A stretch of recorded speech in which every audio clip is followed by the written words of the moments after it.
बंगन वहागन असं काय म्हणू नका. मी आपला साधा माणूस आहे माणसातला. वहागन दबंग म्हणल्यावर कोणच यायचं नाही जवळ माझ्या. असो, आज या ठिकाणी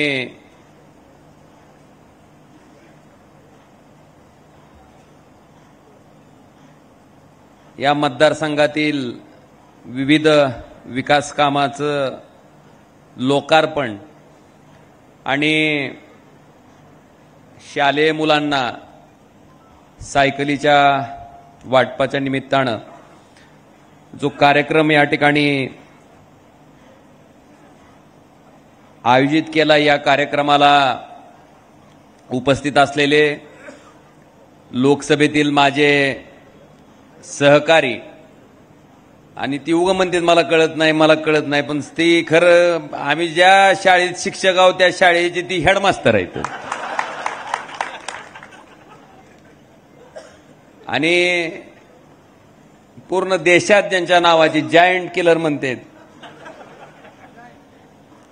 कारण पैशाचा पाऊस पडत असताना सुद्धा माणसाच्या ताकदीवर कामावर निवडून यायची ज्यांनी या ठिकाणी महापराक्रम केला असे आमचे सहकारी सन्माननीय निलेशजी लंके साहेब. आणि दादा, खऱ्या अर्थानं एखाद्या आमदारानं कशा पद्धतीनं एखाद्या तालुक्यात काम केलं पाहिजे. एक तरुण युवा आमदार ज्यावेळेस एखाद्या मतदारसंघाचं नेतृत्व करतो, त्या भागाचा विकास खऱ्या अर्थानं कशा पद्धतीनं केला पाहिजे याचं उदाहरण फक्त महाराष्ट्राला नव्हे तर पूर्ण देशाला दिलं जाऊ शकतं. असं काम ज्यांनी या मतदारसंघामध्ये केलं ते राष्ट्रवादी काँग्रेस शरद पवार पक्षाचे युवा नेते, महाराष्ट्राचं भविष्य आदरणीय रोहितजी पवार साहेब. मंचावर उपस्थित असलेल्या सगळ्या मान्यवरांची क्षमा मागतो आणि आपल्या सर्वांचा उल्लेख आदरणीय व्यासपीठ असा करतो. आणि व्यासपीठाच्या समोर उपस्थित असलेले दादांवर प्रेम करणारे, ज्याने विधानसभेत संधी दिल्याच्या नंतर त्या संधीचं सोन्यात रूपांतर ज्या रोहित दादांनी केलं, त्यांना आमदार म्हणून निवडून देणारे इथं बसलेले सर्व या भागातील तमाम वडीलधारी मंडळी, आमचे बालमित्र, तरुण मित्र, आमचे पत्रकार बांधव, बंधू आणि भगिनींनो, आज या ठिकाणी आल्याच्या नंतर आम्ही बघतोय, मला वाटतंय दादा, तुम्ही जर विकासाच्या आधी कसं दिसायचं जामखेड आणि विकासाच्या नंतर कसं दिसतंय ह्याचं एक जर चित्रफित तयार केली तर तेवढं पुष्कळ आहे. बाकीचं काय भाषण लांबलचक करायची गरजच नाही. अनेक विकास कामाची उद्घाटन आम्ही करत आलो. अनेक इमारती आम्ही त्या ठिकाणी जी की आता पूर्ण त्या ठिकाणी लोकार्पण करायच्या परिस्थितीत आहेत ते बघितलं.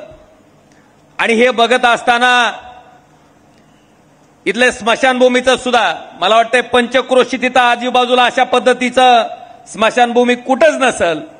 आणि स्मशानभूमी करत असताना जी जागा लागणार होती, शासनाचा निधी तर आणलाय पण जागा मिळत नाही लक्षात आल्याच्या नंतर स्वतः आर्थिक झळ सहन करून ज्यांनी ती जागा घेण्यासाठी मदत केली असे आपले कर्तव्यदक्ष आमदार रोहितदादा पवारांनी ती जागा घेतली. ती स्मशानभूमी त्या ठिकाणी आता आकाराला आलेली आपल्याला बघायला मिळते. हा सुद्धा उपक्रम आताच लंके साहेबांनी सांगितलं की आमदारांना असं करावं असं काही बंधन नाही. पण माझ्या भागात ज्या भागाचं मी नेतृत्व करतोय तिथल्या माझ्या लहान लेकरांना सुद्धा अभ्यासाच्या बाबतीत, शाळेत येण्याच्या बाबतीत काय अडचण असेल तर तिथं ती दूर झाली पाहिजे. ह्या भावनेतनं आज जवळपास 2000 सायकलीचं वाटप या ठिकाणी आपण करतोय. ह्याच्या पूर्वी जवळपास 10,000 सायकलीचं वाटप या ठिकाणी आदरणीय रोहितदादांच्या माध्यमातून स्वखर्चातनं त्याने त्या ठिकाणी केलंय. मी मगाशी काही कार्यकर्त्याकडनं ऐकत होतो की दादा एका बाजूनं काम करतायतच, पण दादांचे वडील, दादांच्या आई सुद्धा या मतदारसंघामध्ये भगिनीसाठी, आमच्या युवक शेतकऱ्यांसाठी काय करणं गरजेचं आहे, कशा पद्धतीनं पुढे जाणं गरजेचं आहे ह्याच्या बाबतीत सुद्धा फार मोठ्या प्रमाणात काम करतायत. आणि मला वाटतंय एक लक्षात घ्या, अनेक निवडणुका येतात, निवडणुका जातात, पण कामाचा माणूस बाबांनो कधीही सोडायचा नसतो, नाहीतर पश्चातापाची वेळ आपल्यावर आल्याशिवाय राहत नाही. अनेक लोक आहेत नुसतं PR करणारे, पण प्रत्यक्षात काम ह्या पद्धतीचं एखाद्या मतदारसंघात होत असेल तर मला वाटतंय आता कामाच्या माध्यमातून 5 वर्षातनं त्यांनी दाखवून दिलंय. मी रोहितदादा खरं आधी आमच्याकडं आमची विरोधकच राष्ट्रवादीत असल्यामुळे मला पवार साहेबांना कधी भेटायची संधी मिळाली नव्हती. मला जवळून बघता आलं नाही. तसं बघायला गेलं तर मी खरंच भाग्यवान माणूस आहे की स्वर्गीय गोपीनाथजी मुंडे साहेबांना मला जवळून बघता आलं, त्यांच्याबरोबर काम करता आलं. स्वर्गीय विलासरावजी देशमुख साहेबांना मला जवळून बघता आलं, काम करता आलं. आदरणीय हिंदुराय सम्राट शिवसेना प्रमुख बाळासाहेब ठाकरेंबरोबर काम करता आलं. मला वाटतंय पवार साहेबांची भेट जर झाली नसती तर कदाचित माझं राजकारणातलं एक मात्र खंत त्या ठिकाणी राहिली असती. पण आमच्या बाबांना बिचारानं भाजपात प्रवेश केल्यामुळे ती बी खंत माझी पुसून निघाली. मी बघून बघितलं की एका राजकारणी माणसानं कशा पद्धतीनं काम केलं पाहिजे याचं मूर्तिमंत उदाहरण कोण असेल तर आदरणीय शरदचंद्रजी पवार साहेब आहेत. आज एवढं वय झालेलं असताना सुद्धा स्वतःच्या वेळेची मॅनेजमेंट, प्रत्येकाला वेळ देणं, प्रत्येकाचं समजून घेणं, जनतेशी डायरेक्ट कनेक्ट ठेवणं, मला वाटतं ह्या पद्धतीचं काम पवार साहेबांनी सुद्धा या महाराष्ट्रामध्ये केलंय, उभ्या महाराष्ट्रानं त्या ठिकाणी पाहिलंय. आज खरं बघायला गेलं तर मला वाटतंय ऊसाच्या आणि सोयाबीनच्या जेवढ्या व्हरायट्या नसतील तेवढ्या आता पक्षाच्या झाल्यात. कुणामुळे झाल्यात तुम्हाला माहिती आहे आता काय ते सांगत आहे का नाही. नुसतं शिवसेना म्हणून जमत नाही, उद्धव बाळासाहेब ठाकरे मग तपा पडते, अरे ही इकडचं आहे. आम्ही दुःखात होतो म्हणून बघता उतरता होतं तर ह्यांचं बी घड्याळ नेलं, चिन्ह बी घेऊन गेली. तिथं बी आता पक्षाची परिस्थिती आणि दाखवून दिलं, त्या ठिकाणी दाखवून दिलं, जनतेनं दाखवून दिलं की दडपशाहीनं लोकांना गृहीत धरून केलेलं राजकारण जनता कधीही मान्य करत नाही. त्याचा हिशोब जेव्हा निवडणुकीत मतदान करायची वेळ येते त्यावेळेस लोक त्याचा हिशोब करतात. मला दादांचं कौतुक दुसऱ्या बाबतीत अजून करायचंय. तुम्हाला माहिती आहे आपल्या महाराष्ट्रामध्ये काय होतंय, पहिल्यांदा ईडीची धाड पडती. पडते का ना, आता खुरपिण्याला बाईला सुद्धा माहित झालं का नाही ईडीची धाड कुणावर पडती, ती फक्त विरोधकावर. आणि जसा ती विरोधक त्यांना सामील झाला रे झाला की धाड. किती उदाहरणं सांगू तुम्हाला, उदाहरणं सांगून मी वेळ घालू इच्छित नाही. तुम्हाला माहिती आहे खुरपिणाऱ्या माझ्या महिलेला, माझ्या भगिनीला जर कळालं असेल की ह्या पद्धतीचं राजकारण चालू आहे, पण बांधवानो खरंच शाबासकीची थाप आणि खरा शूरवीरपणा, खरा मर्दपणा जर कोणी दाखवला असेल तर तो रोहितदादा पवारांनी दाखवला. अरे अशा ईडीच्या किती धाडी टाकायच्या ती टाका, किती त्रास द्यायचा तेवढा द्या, पण मी माझ्या पक्षाला, माझ्या पक्ष नेतृत्वाला आणि ज्या जनतेनं मला मतदान टाकलंय त्या मतदाराला गद्दारी न करता प्रामाणिकपणे त्यांच्या सोबतच राहीन. यांनी ज्या पूर्ण महाराष्ट्राला निक्षून सांगितलं आणि पालन केलं असं नेतृत्व मला वाटतं ह्या मतदारसंघाला आपल्याला लाभलेलं आहे. आज या ठिकाणी कामाचं उद्घाटन करत असताना मी दादांना सांगितलं की विकासाच्या बाबतीत तर आपला हात कोण धरू शकत नाही, पण लोकांना सुद्धा डायरेक्ट कनेक्ट आहेत आपण, डायरेक्ट उपलब्ध आहेत आपण. प्रत्येक माणसाचा विचार तुम्ही त्या ठिकाणी केलाय, प्रत्येक सामान्य माणसाशी संपर्कात तुम्ही आहेत आणि म्हणून तुम्ही बिलकुल ह्या मतदारसंघाची काळजी करायचं काय कारण आहे का. कडप असतोर मागची कटाळली काय. दादा तुम्ही पूर्ण महाराष्ट्रात महाविकास आघाडीचं सरकार आणण्यासाठी फिरा. हा मतदारसंघ खंबीरपणे तुम्हाला त्या ठिकाणी महाराष्ट्रात सगळ्यात जास्त मतानं निवडून आणण्यासाठी सक्षम आहे. काम आहे, कनेक्ट आहे, त्यामुळं बाकीच्या गोष्टीची कुठं काळजी करायची काही आवश्यकता त्या ठिकाणी नाही. आज या ठिकाणी आपण बघितलं असेल, मी ती भाजपचं वाक्य सारखं ऐकतोय लंकेश साहेब, ना खाऊंगा ना खाणे दूंगा. आई गेलं का नाही. मग निवडणुकीत काय गोळ्या बिस्किट वाटत होती का. कुणाचे पैसे आले होते हो प्रत्येक गावागावात? मग ते खाऊंगा ना खाणे दुगान मग कुठून आणलं? घरचं काय? बांधवानो, ह्याचा विचार आता तुम्ही करणं गरजेचं आहे. नुसतं बोलण्याचे म्हणजे दाखवायचे दात वेगळे आहेत आणि खायचे दात वेगळे आहेत. आता आमच्या मध्य प्रदेशचं उदाहरण घेऊन ती चाललीत. ही लाडकी बहीण, लयला बहिणीवर प्रेम आलंय म्हणून नाही, ती लाडकी खुर्ची योजना वाचवण्यासाठी आणलेली ही योजना आहे लाडकी बहीण. तुम्ही बघितलं असेल, आता इथं शेतकरीच असाल की तुम्ही, काय होता सोयाबीनचा भाव? 11,000 रुपयाने सोयाबीन घातलेला आठवतं का नाही? क्विंटल होता का नाही?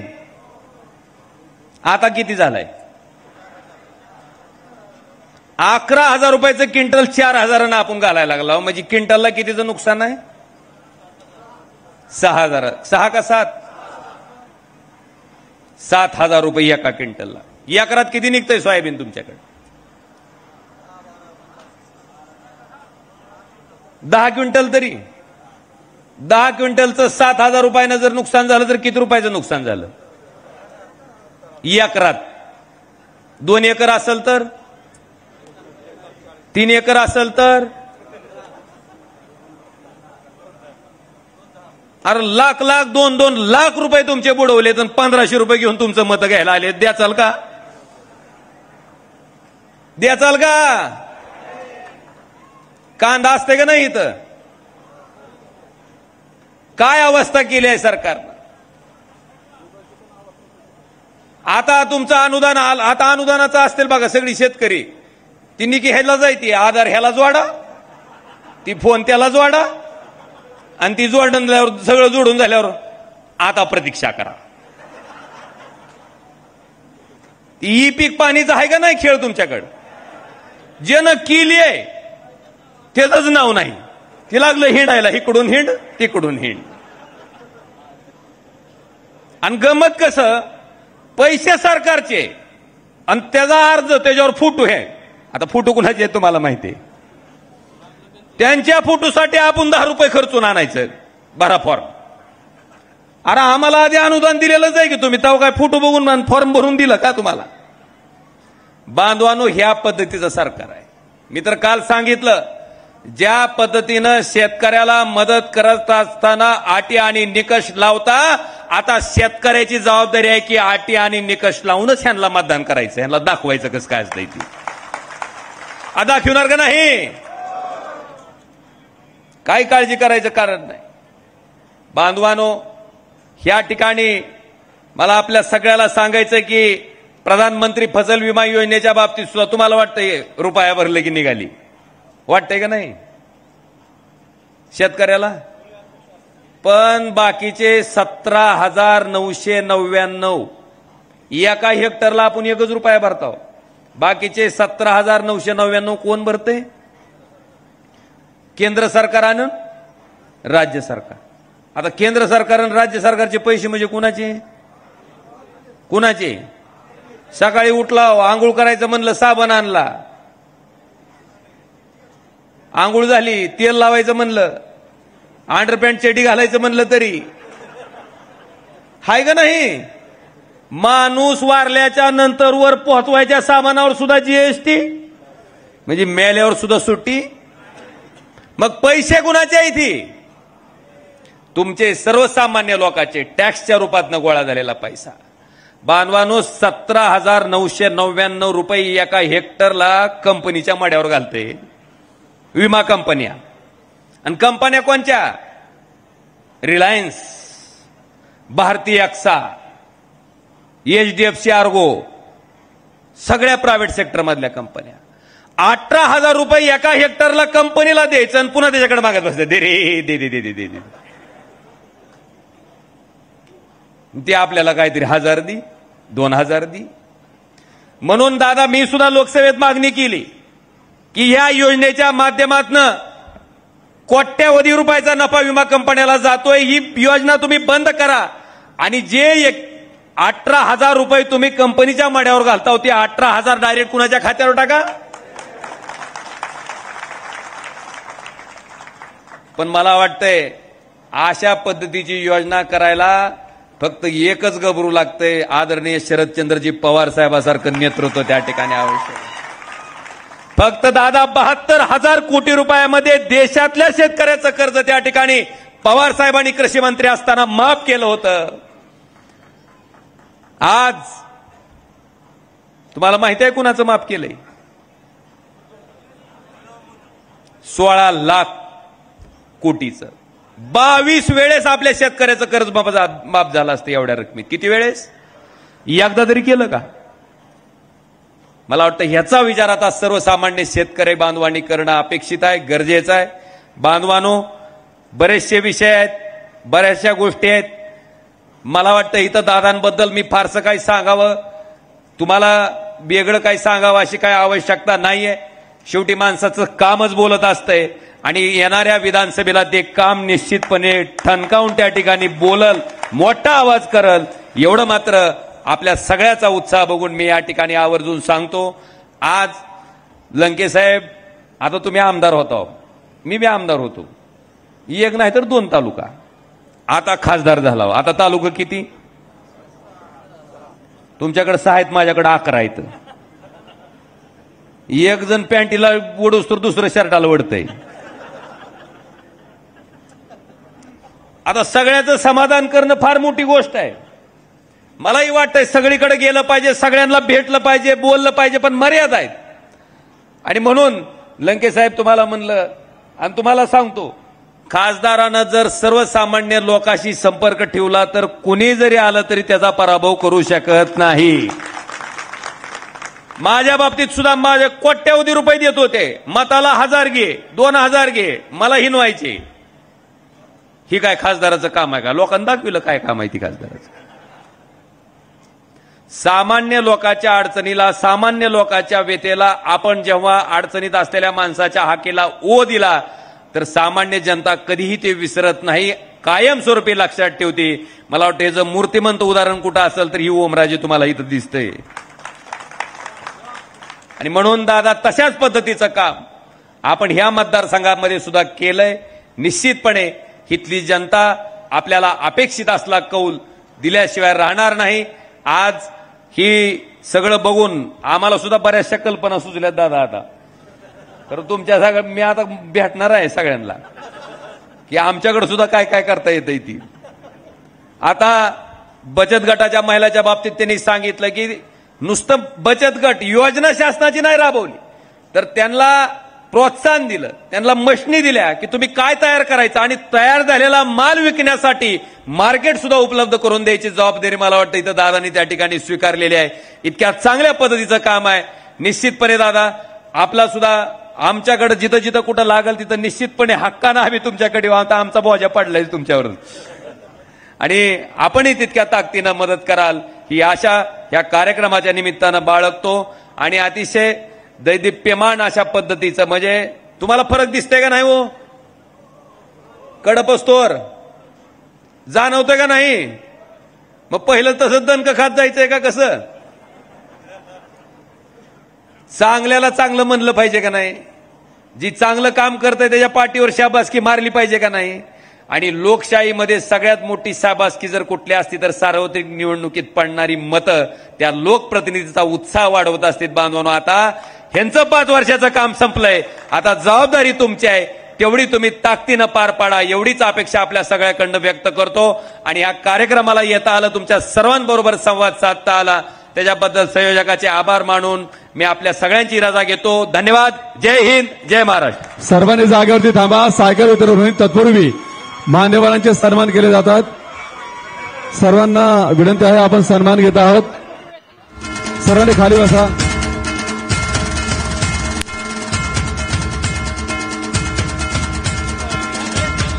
आदरणीय राजेंद्रजी कोठारी यांना मी पुढे बोलवतो. आदरणीय राजाभाऊ कोठारी, तदनंतर सन्माननीय शहाजीराव राळेभात, त्यानंतर आदरणीय सुधीरजी राळेभात, त्यानंतर सन्माननीय वैजनाथजी पोले, हे सगळे पुढे येतील सन्मान करण्यासाठी. तदनंतर आदरणीय उत्तमभाई कोरेशी, आदरणीय रमेशजी आजबे, अमोलजी राळेभात, कैलासजी वराट, प्रशांत राळेभात, सन्माननीय राहुल बेदमोथा, वसीम सय्यद, राजेंद्र गोरे, आदरणीय बाबासाहेब मगर, श्री प्रकाश काळे, श्री हरिभाऊ आजबे, श्री महेश राळेवात, संदीप गायकवाड, श्री सागर जगताप, हर्षल डोके, संजय डोके, अनिल बाबर, श्री सतीश शिंदे, सुरेश पवार, श्री महेंद्र राळेवात, श्री नसाळे, श्री संजय डोके, अमिल गिरवे, घनश्याम आढाळे, कुंडल राळेवात, विकास राळेवात, निखिलापा गायतडक, चांद तांबोळी, आदरणीय संदीप,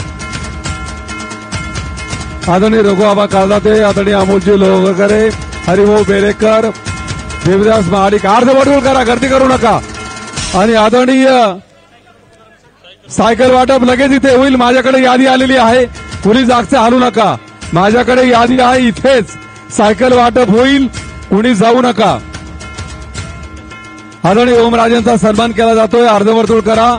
याच ठिकाणी सर्वांनी बसा. सर्व विद्यार्थी याच ठिकाणी सायकल वाटप केलं जाईल.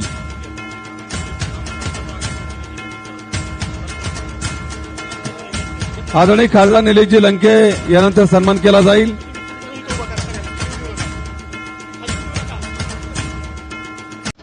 तर अर्धवर्तुळ करा, सर्वांनी अर्धवर्तुळ करा.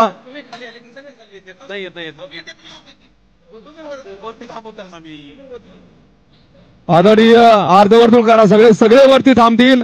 यानंतर निलेशजी लंके साहेबांचा सन्मान करण्यासाठी आदरणीय दत्ताभाऊ वारे, सर्वांनी सूर्यकांतना मोरे, विजयसिंह गोलेकर, विश्वनाथजी राऊत, शरदजी शिंदे, नरेंद्र जाधव, गणेश चव्हाण, श्री किसन बापू ढवळे, आदरणीय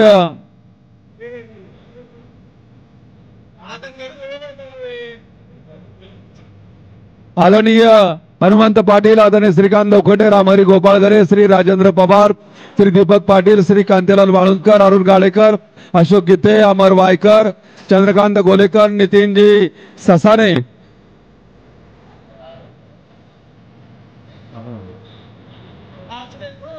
हे आदरणीय लंके साहेबांचा सन्मान केला जातो. यानंतर कर्जत जामखेडच्या वतीनं, पदाधिकाऱ्यांच्या वतीनं आदरणीय रोहितदादा पवार यांचा सन्मान केला जातोय.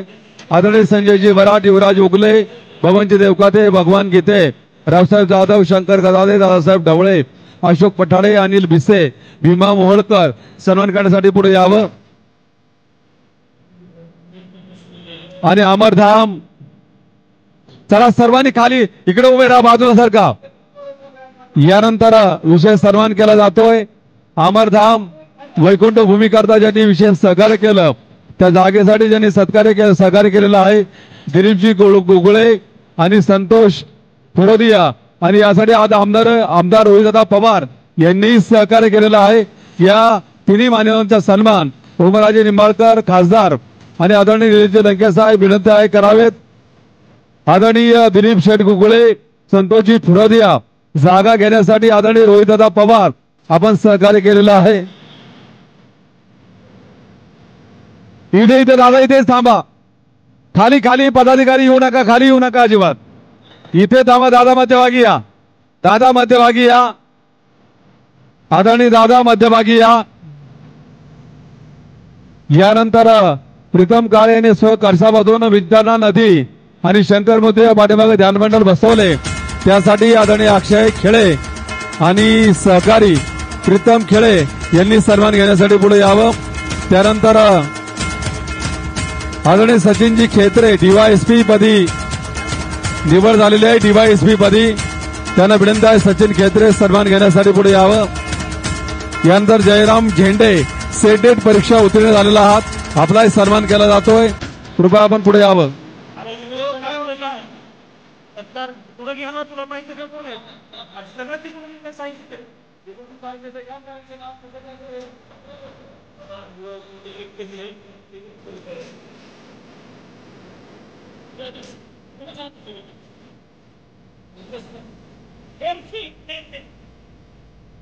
धन्यवाद. मुख्य सोहळा सायकल वितरण केलं जाईल.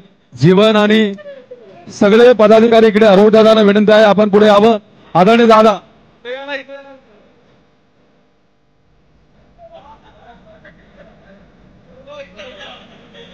आदरणीय राजांना विनंती आहे कृपया आपण पुढे. आदरणीय फिरोदिया शेठ, आदरणीय दिलीपजी गुगळे शेठ यांना विनंती आहे आपण पुढे यावं. वैकुंठ भूमीसाठी आपण जागा दिलेली आहे. आदरणीय संतोषजी फिरोदिया,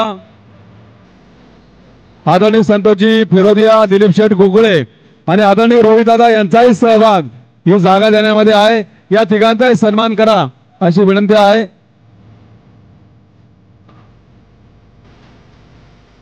आदरणीय दिलीप शेठ गुगळे, संतोषजी फिरोदिया आणि सन्माननीय रोहितदादा पवार तिघांचेही सन्मान करायचा. टाळ्याचा गजर आपण सर्वांनी करूयात.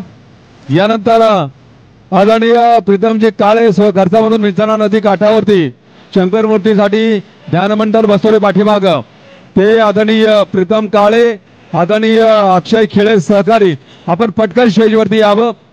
त्यानंतर DYSP मध्ये ज्यांची निवड झालेली आहे ते सचिन सुभाष खेत्रे यांना विनंती आहे आपण स्टेजवरती यावं. आपलाही सन्मान केला जातोय. त्यानंतर आदरणीय जयरामजी झेडे जे सेनेट परीक्षेमध्ये उत्तीर्ण झाले त्यांचाही सन्मान करण्यात येत आहे. कृपा आपण स्टेजवरती यावं.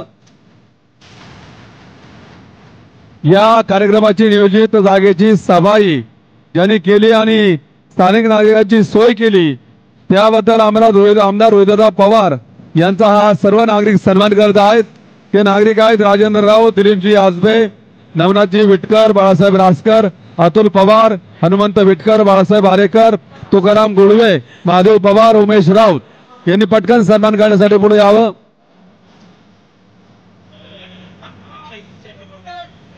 यानंतर प्राथमिक स्वरूपामध्ये सायकल वाटप केलं जात आहे. मी आदरणीय दादा ओमराजे आणि निलंगे लंके साहेबांना विनंती करतो आपण मध्यभागी यावं. शाळांचा नामोल्लेख केला गेलेला आहे. या शाळांना नामोल्लेख केला गेला. बाकीच्या सर्व शाळा इथेच थांबा. शेवटच्या विद्यार्थ्यांना सायकल देईपर्यंत आम्ही सगळेजण इथे थांबणार आहोत. तुम्ही कोणी जागचे जाऊ नका. सर्वांना याच ठिकाणी जागेवरती सायकल दिली जाईल. तुमचे आमचे प्रतिनिधी म्हणून हे सगळे मान्यवर आहेत, हे विद्यार्थी आहेत, ते त्यांना वितरित केलं जात आहे.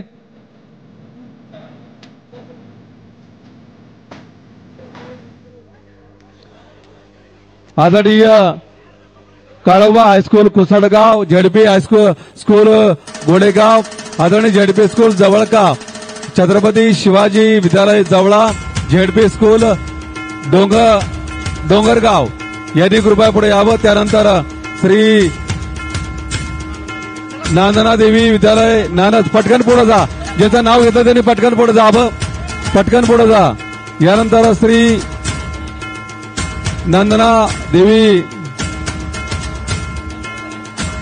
विद्यालय Nanaj, new English school Patoda, ZP school Patoda, Sahebrao Patil Vidyalaya Padali, ZP school Padali, ZP school Pimpalkhed यांनी पटकन पुढे यावं. तदनंतर विनंती आहे झेडपी स्कूल पिंपळखेड, झेडपी शाळा फकराबाद, झेडपी शाळा हळगाव, श्री भैरवनाथ विद्यालय हळगाव, जिल्हा परिषद प्राथमिक शाळा धरणगाव यांना विनंती आहे कृपया आपण पुढे यावं. त्यानंतर Shri Nandram Vidyalaya Dhamangaon, Panchkroshi high school Naygaon, ZP school Telansi, Jijamata Vidyalaya Deodaithan, चैतन्य विद्यालय पिंपळगाव उंडा हे पहिल्यांदा येतील. बाकीच्या जागेवरती थांबा, गडबड नको. आणि बाकी जेवढे राहिलेले आहेत त्या सर्वांना जागेवरती आम्ही सर्व शेवटची सायकल देईपर्यंत आदरणीय रोहितदादांचे आदेश सर्वांना सूचना आहेत. शेवटची सायकल वितरित होईपर्यंत आम्ही कोणीही जागा सोडणार नाही. त्याच्यामुळे तुम्ही जागेवरती थांबा, जाऊ नका. यानंतर चैतन्य विद्यालय पिंपळगाव उंडा, जिल्हा परिषद प्राथमिक शाळा बांध बुद्रुक यांनी यावं. यानंतर जिल्हा परिषद शाळा मोहरी, प्रदीप कुमार विद्यालय बांगर मोहा, new English school Rajouri, ZP शाळा शिऊर, श्री भैरवनाथ विद्यालय शिऊर, श्री साकेश्वर विद्यालय साकत, जिल्हा परिषद शाळा साकत, जिल्हा परिषद शाळा सावरगाव, श्री कगाळे विद्यालय सोनेगाव, येलेना लना हाऊसिंग विद्यालय जामखेड, कन्या विद्यामंदिर जामखेड, नागेश विद्यालय जामखेड सर्वांची नावं घेतलेली आहेत. बाकी सगळे जागेवरती थांबा.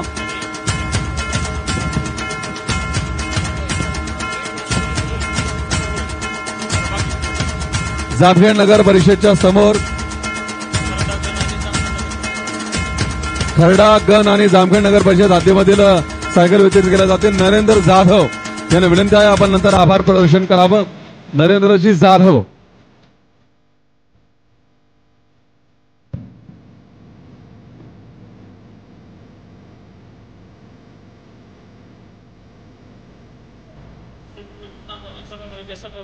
आरणगाव आणि जवळा गडाचं सायकल वाटप सामाजिक सभागृहाच्या तिथे होईल. तिथे यादी गेलेली आहे.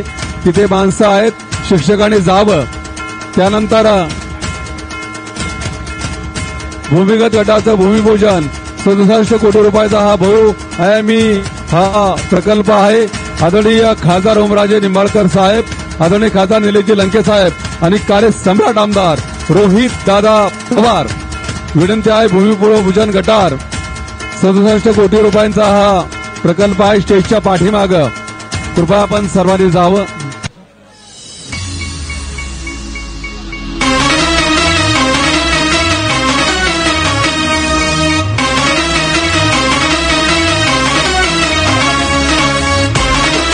साहित्य वाटपाला गाणं कमी करा. जरा गाणं कमी करा. साहित्य वाटपाला गर्दी करू नका.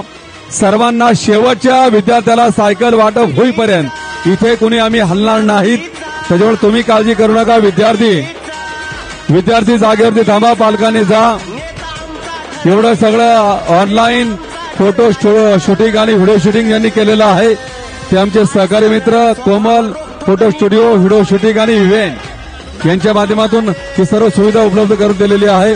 त्यांचे धन्यवाद.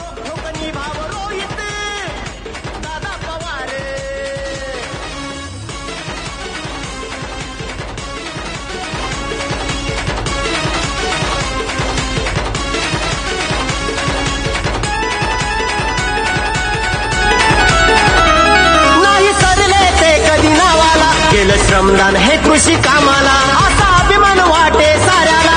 हिरा भेटलाय हा खरा आम्हाला. नाही सरले कधी ते नावाला. केलं श्रमदान हे कृषी कामाला.